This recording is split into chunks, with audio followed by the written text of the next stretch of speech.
बिस्मिल्लाहिर्रहमानिर्रहीम। अस्सलाम वालेकुम नादरीन, आप यूट्यूब चैनल देख रहे हैं। मैं इमरान खान हूँ।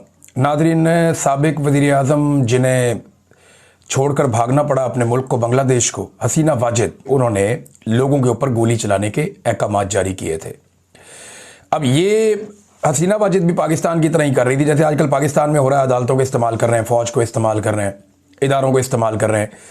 इसी तरीके से हसीना वाजिद का भी एक मॉडल था फस्तायत का, जो बांग्लादेश में था। और मुकदमे में मुल्क के वज़ीर दाखिला और IG भी मुलजिम थे।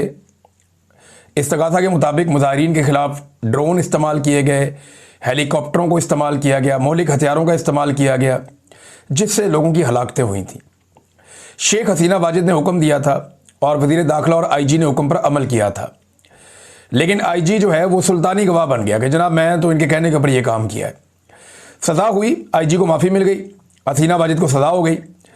और 3 इल्ज़ामात हसीना वाजिद पे अब तक जो लगे हैं, उनमें से 2 पर सज़ाए मौत और 1 पर उम्र कैद की सज़ा सुनाई गई है। और डॉक्टरों ने भी इसमें बयानात कलम बंद करवाए हैं। बहुत सारे लोग जो गोली चलाने वाले, ऐनी शाहिदीन, तहरीक जो लोग चला रहे थे, एहतजाज वाली, उसके शुरका और डॉक्टरों समेत कुछ 54 अफराद हैं जिन्होंने इसके अंदर हल्फिया बयान जमा करवाए या गवाहियाँ दी हैं। अब नादरीन, एक बात आप याद रखें कि बांग्लादेश की मईशत बहुत अच्छी चल रही थी। मुआशी तौर पे बांग्लादेश को हसीना वाजिद ने काफ़ी मुस्तहकम किया था। फ़ौज को भी उसने मुकम्मल अपनी हमायत उसकी हासिल कर ली थी। दिफाई तौर पर भी बांग्लादेश को कोई बड़ा ख़तरा नहीं था और भारत के साथ उनके ताल्लुकात ठीक चल रहे थे। अमेरिका और यूरोप सारे उनके साथ मुतमईन थे। मुल्क में एक जमाती निज़ाम अमली तौर पर चल रहा था, जैसे पाकिस्तान में एस्टेब्लिशमेंट चाहती है कि ये होता रहे। अब फांसियाँ दे रहे थे वो लोगों को, जबरी तौर पर लोगों को लापता किया जा रहा था और लगातार लोगों को टॉर्चर किया जा रहा था। लेकिन फिर एहतजाज शुरू हो गया। अब मामला ये है कि पाकिस्तान के अंदर कुछ लोग ये बार बार कहते हैं कि नहीं नहीं, पाकिस्तान में कुछ नहीं होना, और इसमें कुछ हमारे जो दानिशवर हैं जो बददियानती करते हैं, उन्हें ये बददियानती नहीं करनी चाहिए। वो बार बार कहते हैं पाकिस्तानी कुछ नहीं कर सकते, यहाँ कुछ नहीं हो सकता, इमरान खान को जो है वो भी फौजी बूट के तस्मे के साथ लटक जाना चाहिए, ये यहाँ पे दानिशवर कहते हैं। जैसे नवाज शरीफ साहब ने फौजी बूट का सहारा लिया, जैसे जरदारी साहब ने जो है वो मिलिट्री एस्टेब्लिशमेंट का सहारा लिया, बिलावल, बाकी सारे, मरियम, सारे जो करते रहे हैं, तो जो पाकिस्तान के दानिशवर है वो कहते हैं इमरान खान भी वही करे। लेकिन इमरान खान ने रास्ता डिफरेंट लिया इस दफ़ा। इमरान खान साहब की सियासत जो है वो उस तरह नहीं है कि आप ये कहें कि उनकी पहले दिन से सियासत बड़ी शानदार है। गलतियाँ सबसे होती हैं और इमरान खान साहब ने अपनी गलतियाँ खुद मानी है और किसी ने नहीं मानी। और उन गलतियों से सीख कर अब वो कह रहे हैं जी कि मैं उस तरह नहीं मुल्क चलने दूंगा जैसे ये लोग हमेशा से ज्यादती करते आए। बहरहाल हसीना वाजिद ने इतना कुछ करके दिया, लेकिन उसके बावजूद हसीना वाजिद का अंजाम बड़ा खौफनाक हुआ है। तो पाकिस्तान में भी तो गोली चली है और गोली चलाने का हुक्म किसी ने तो दिया है। अब ये जिसने भी गोली चलाई है और जिसने गोली चलाने का हुक्म दिया है, ये फंसेंगे। और याद रखें, ऐनी शाहिदीन भी आज जिंदा हैं, मौके के ऊपर जो मीडिया वाले मौजूद थे वो भी आज जिंदा हैं, बाकायदा वीडियोस भी मौजूद हैं, ऑडियोज भी मौजूद हैं। अस्पतालों के अंदर जिन डॉक्टरों ने जख्मियों को और लाशों को देखा है वो भी आज जिंदा है। तो ये मामला दबेंगे नहीं, ये आज नहीं तो कल सामने आएंगे। पाकिस्तान के अंदर फसाइयत चल रही है। हसीना वाजिद ने भी सारे सियासी मुखालिफिन को जेलों के अंदर बंद किया हुआ था। आज इमरान खान साहब जो हैं उन्हें कैद तन्हाई में डाल दिया गया और प्रैक्टिकली ये हो गया। देखें, इससे पहले हम ये बात कर रहे थे कि अक्टूबर के एंड में और नवंबर के महीने में पाकिस्तान के army chief field marshal Asim Munir को ये सूट नहीं करता कि इमरान खान साहब पब्लिक से बात करते रहें, और ये उन्हें परेशानी का बायस बनता है क्योंकि वो अंदर से एक बड़ा सख्त स्टेटमेंट दे देते हैं। तो मैंने आपको ये कहा था कि जब तक के एक्सटेंशन के मामलात और बाकी मामलात जो आर्मी चीफ के हैं वो मुकम्मल तौर पर हल नहीं हो जाते, तब तक इमरान खान साहब को कैद तन्हाई में भी डाला जा सकता है। और अब वही हुआ। लगातार इमरान खान साहब से मिलने की उनकी फैमिली कोशिश कर रही है, उनके लोग कोशिश कर रहे हैं, वकला कोशिश कर रहे हैं, जो इमरान खान साहब की पॉलिटिकल पार्टी है उसके लोग कोशिश कर रहे हैं। सुहेल अफरीदी हर दफ़ा जाता है, लेकिन मुलाकात इमरान खान साहब की नहीं करवाई जा रही। उन्हें एक कैद तन्हाई में अमली तौर पर डाल दिया गया है। जिसका खतरा था, जो बात हम कर रहे थे, वही इमरान खान साहब के साथ की गई है। अब नादरीन, इस वक्त एक मैं आपके सामने ज़रूर रखना चाहूँगा। अंसार अब्बासी साहब ने लिखा, जो लिखते हैं वो तो आप सब जानते ही हैं। आजकल अंसार अब्बासी साहब जो हैं वो एक वो काम कर रहे हैं जो इससे पहले हमारे कुछ और दोस्त करते थे, फिर कुछ और दोस्त करते थे। डाकिया का काम ही कर रहे हैं एक तरह से। वो जो एस्टेब्लिशमेंट उन्हें बताती है वो लाके दे देते हैं, बताते हैं कि जनाब अब ये वाला जुल्म होने लगा है। जब वो जुल्म हो जाता है वो कहते हैं देखा मैंने पहले नहीं कहा था ये वाला जुल्म होगा। और हर दफ़ा ये लोग कहते हैं, सुहेल वड़ाइच साहब या अंसार अब्बासी साहब सीनियर लोग हैं, मैं क्या कहूँ इनको, ये हर दफ़ा कहते हैं जनाब कि जो मजलूम है उसको चाहिए वो चीखना चिल्लाना बंद कर दे और चुप करके मार खाए, और जो जालिम है उसको ये कुछ नहीं कहते हर दफ़ा। अब ये कह रहे हैं जी फौज के खिलाफ अपनी नफरत पर काबू पाओ, अपनी सियासत के लिए फौज को मत निशाना बनाओ। ये अंसार अब्बासी साहब ने लिखा पाकिस्तान तहरीक इंसाफ के ऑफिशियल सोशल मीडिया को। तो अंसार अब्बासी साहब, मैं आपसे अर्ज करूं, ये तो आपने बहुत बारीक काम कर दिया। आप लाखों की तादाद में एक मुसल्ला फौज है, एक मुसल्ला इदारा है, आप उसे उकसा रहे हैं पाकिस्तान की सबसे बड़ी गैर मुसल्ला और पुरअमन सियासी जमात के खिलाफ। यह कैसा आपने खतरनाक काम कर दिया। जिनके पास टैंक हैं, जिनके पास बंदूकें हैं, जिनके पास पिस्टल्स हैं, जिनके पास रॉकेट लॉन्चर्स हैं, जिनके पास मॉडर्न गोले हैं, जिनके पास दुनिया का जदीद तरीन हथियार है, जिनके पास इतनी ताकतवर फौज को आप निहत्ते और मासूम पाकिस्तानियों के खिलाफ, और उन पाकिस्तानियों के खिलाफ जिनकी तादाद सबसे ज्यादा है पाकिस्तान में, जिनके पास पाकिस्तान का मैंडेट है, आप इतनी जबरदस्त फौज को निहत्ते पाकिस्तानियों के खिलाफ उकसा रहे हैं। कितनी गलत हरकत की सर आपने। इमरान खान तो अपने मुंह से कहता है कि मुल्क भी मेरा, फौज भी मेरी। वो तो ये कहता है जो घटिया इस्तेमाल किया जाता है फौज का पाकिस्तानी सियासत में, ये बंद किया जाए। और ये अब से नहीं, कई दहाइयों से हो रहा है, इमरान खान के दौर में भी हो रहा था। मुतालबा तो सुने आप, इमरान खान फौज को गाली नहीं देता, जो पीटीआई ऑफिशियल है वो भी फौज को गाली नहीं देती, कोई गाली नहीं देता, फौज को निशाना नहीं बनाता। वो सिर्फ ये कहते हैं कि मिलिट्री एस्टेब्लिशमेंट जो सियासत में मुदाखलत कर रही है वो ना करे, फौज को अपनी घटिया सियासत के लिए इस्तेमाल करना बंद कमरे के अंदर बैठे हुए चंद लोग ये बंद कर दें। बस ये मुतालबा है और ये बात करते हैं सब कि फायदा हो जाता है आसिम मुनीर साहब का, शहबाज शरीफ का, आसिफ जरदारी का और चंद सियासतदानों का और चंद बड़े बड़े लोगों का, और नुकसान हो जाता है फौज का क्योंकि इस्तेमाल फौज को किया जाता है। तो बजाय इसके कि आप कंडेम करें कि फौज का सियासी मकसद के लिए गलत इस्तेमाल किया जा रहा है, आप ये कह रहे हैं एक निहत्ती पॉलिटिकल पार्टी को कि तुम फौज को निशाना बनाना बंद करो ताकि फौज के अंदर नफरत पैदा हो और वो हथियार उस पार्टी के खिलाफ इस्तेमाल हो। ऐसे ही आप लोगों ने नफरत फैलाई तो इससे पहले 26 नवंबर हो गया था, ऐसे ही आप लोगों ने नफरत फैलाई तो इससे पहले 9 मई हो गया था। तो नफरत फैलाना और ये बारीक वारदात डालना बंद करें। फौज के मालिक पाकिस्तानी है और पाकिस्तानियों की सबसे बड़ी पॉलिटिकल पार्टी पाकिस्तान तहरीक इंसाफ है। फौज अवाम के अंदर से निकल के बनी है, अवाम फौज के अंदर से निकलकर नहीं बनी। ये कहीं और से किसी और मुल्क से उठकर नहीं आ गए। हमारे बच्चे हैं, भाई हैं, दोस्त हैं, रिश्तेदार हैं जो जाके फौज के अंदर ड्यूटी कर रहे हैं। हम इनको गलत इस्तेमाल नहीं होने देना चाहते, ये पूरा पाकिस्तान कह रहा है और इमरान खान भी यही कह रहा है। तो आप ये सिर्फ PMLN को फायदा देने के लिए या मिलिट्री एस्टेब्लिशमेंट के वो लोग जो आजकल बेनिफिशियरी हैं इस सारे खेल के, उनको मैंने नाम लिए उनको फायदा देने के लिए आप फौज को पाकिस्तान की सबसे बड़ी पॉलिटिकल पार्टी के खिलाफ ये बयानिया बना रहे हैं। आप इसका देखें, इमरान खान अपने मुंह से कहता है, कल शायद कोई कहने वाला भी ना मिले और शायद अगर कोई कहे तो लोग उसकी बात भी ना माने। जब इमरान खान कहता है मुल्क भी मेरा, फौज भी मेरी, लोग सुनते हैं उसकी बात और आप दीवार के साथ लगा रहे हैं एक इदारे को भी और पाकिस्तान की सबसे बड़ी पॉलिटिकल पार्टी को भी। ये कार्रवाई डल रही है और कुछ नहीं हो रहा। नाज़रीन, मेरी 2 बड़े सीनियर ऑफिसर्स हैं, उनसे बात हुई है और बड़ी खौफनाक इंफॉर्मेशन मुझे मिली है। वो इंफॉर्मेशन मैं आपको भी देता हूं, लेकिन पहले अल्लामा राजा नासिर अब्बास साहब और दीगर जो तहरीक तहफ़्फ़ुज़ आईन पाकिस्तान के लोग हैं वो मीडिया से बात कर रहे थे। मैंने देखा मीडिया के वो लोग जो अलीमा खानम पर भी अटैक करते थे और उनको निशाना बनाते थे, यानी एक ऐसी गैर सियासी खातून पे अंडा फेंकना या उनको अपने सवालात में उलझा कर परेशान करना, ये तो आसान है ना, गैर सियासी खातून है। लेकिन सामने अगर अल्लामा राजा नासिर अब्बास साहब खड़े हों या महमूद खान चकजई खड़े हों या असद कैसर खड़े हों तो फिर आप नहीं कर सकते। इन्होंने धो के रख दिया और अल्लामा साहब ने भी और दीगर लोगों ने भी, उन्होंने बड़ा क्लियरली अपना स्टांस जो है वो सामने लाकर रखा। जवाब दिया अल्लामा साहब ने कि कहो तुम भी कि लोटों और आइन में तरामीम कराने वालों पर लानत, और खड़े खड़े अल्लामा साहब ने जो है वो तबीयत साफ कर दी। सवाल उनसे किया गया कि आप अफगान तालिबान की मजम्मत क्यों नहीं करते, आप क्यों नहीं करते, आपसे क्यों नहीं होती अगर इमरान खान उन्होंने लाया तो अल्लामा साहब ने इसका जवाब दिया, जो भी तालिबान को वापस लाया, जिसने भी बसाया, जिसकी हुकूमत में लाया गया है उस पर खुदा की, उसके रसूल सल्लल्लाहु अलैहि वसल्लम की और हम सब की लानत हो। अंदाजा करें आप। अब ये अलामा साहब हैं, ये तो फिर पूरे पढ़ेंगे जो भी इनसे ऐसी बात करेगा।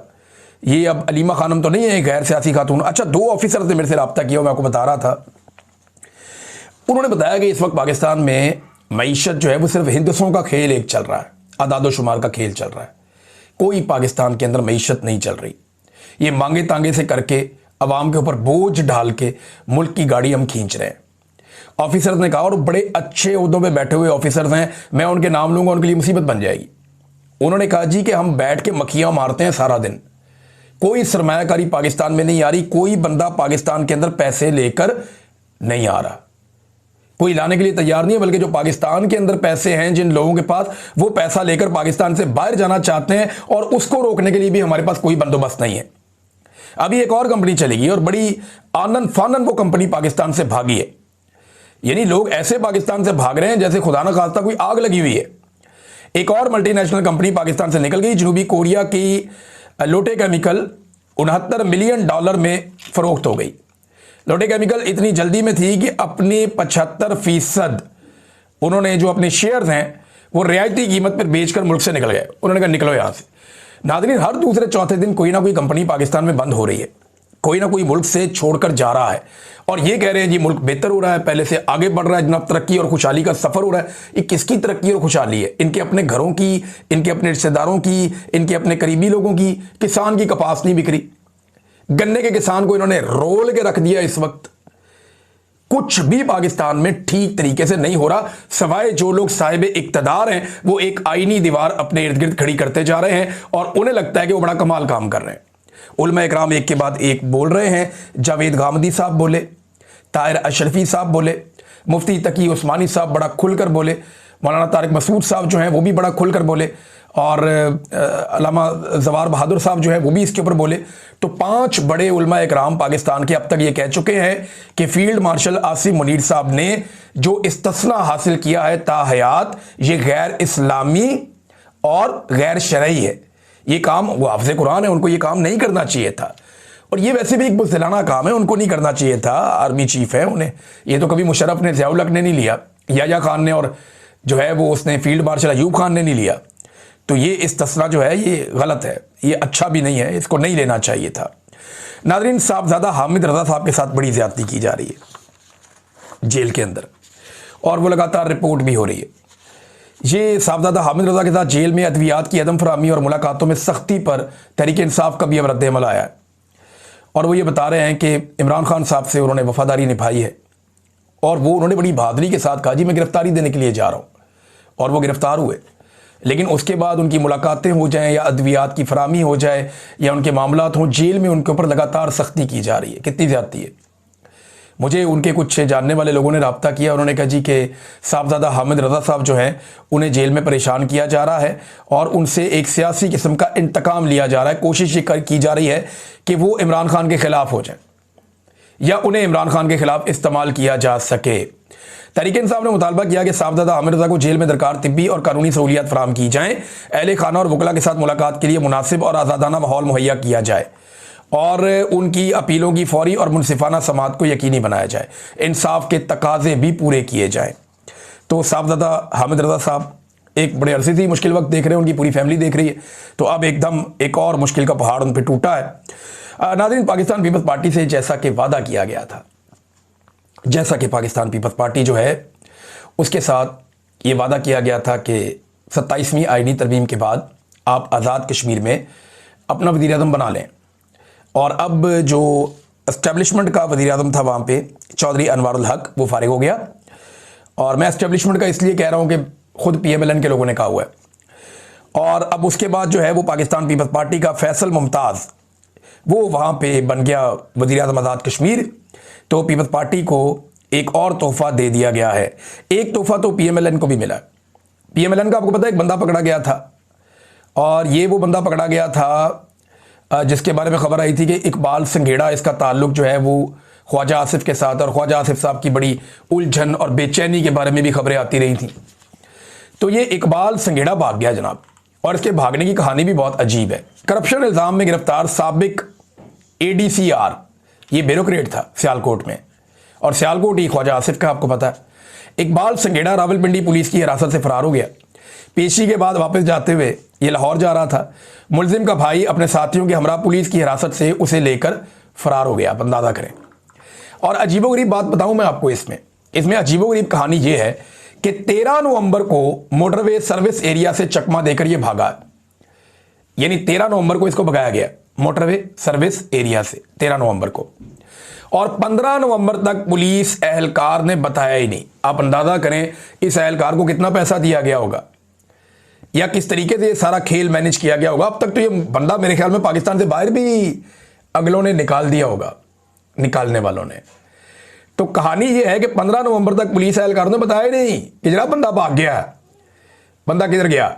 और जब बताया तो तीसरे दिन जो है वो इसका मुकदमा दर्ज किया गया और गुज़िश्ता रात को खबर बाहर निकाली गई। अंदाजा करें नाज़रीन, ये हालात है। हो सकता है पकड़ा जाए पाकिस्तान में कहीं, ब्यूरोक्रेट है और ऐसा छुप तो नहीं सकता, हो सकता है पाकिस्तान से बाहर कहीं निकल जाए।